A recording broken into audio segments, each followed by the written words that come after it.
Jour 4. Bonjour à toutes et à tous. J'espère que vous allez bien par la grâce de Dieu. Avant d'aller plus loin dans notre série, il y a une vérité essentielle à ancrer en nous. Jésus, le Fils de Dieu. Pour expérimenter réellement Jésus, il faut tout d'abord que cette réalité devienne vivante pour toi. Jésus est le Fils de Dieu.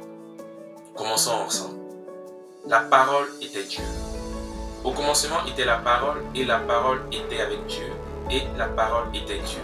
Jean 1, verset 1. Avant toute création, Jésus existait en tant que la parole de Dieu. Il n'a pas été créé, il est éternel et divin. Cela signifie que Jésus n'est pas qu'un prophète ou un enseignant. Il est Dieu lui-même venu sur terre pour nous sauver. La lumière dans les ténèbres. En elle était la vie, et la vie était la lumière des hommes. La lumière brille dans les ténèbres, et les ténèbres ne l'ont point reçue.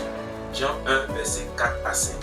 Jésus est venu pour apporter la lumière divine dans un monde plongé dans les ténèbres du péché et de la mort. Sa lumière donne un sens à nos vies et nous guide vers le Père. Mais voici le défi. Beaucoup ont rejeté cette lumière, préférant les ténèbres. Cependant, pour ceux qui l'acceptent, Jésus offre une nouvelle vie remplie d'espoir et de vérité. La parole faite chair.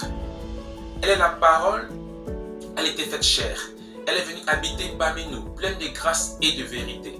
Jean 1, verset 14. Jésus a pris une forme humaine pour nous rencontrer, nous comprendre et nous racheter. Il est venu vivre parmi nous, partager nos souffrances, porter nos péchés. C'est la preuve incomparable de l'amour de Dieu pour l'humanité. Pourquoi cela est si important?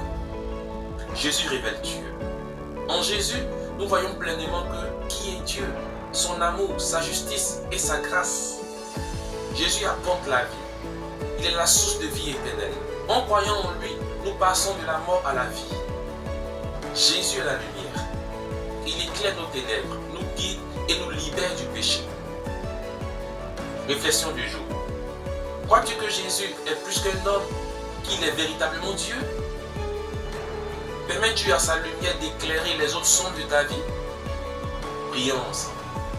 Seigneur Jésus, je crois que tu es la parole faite chair, le Fils de Dieu venu sur terre pour me sauver. Illumine ma vie de ta lumière et remplis-moi de ta grâce et de ta vérité. Amen. Nous nous retrouvons demain pour la suite. Dieu vous bénisse. Shalom.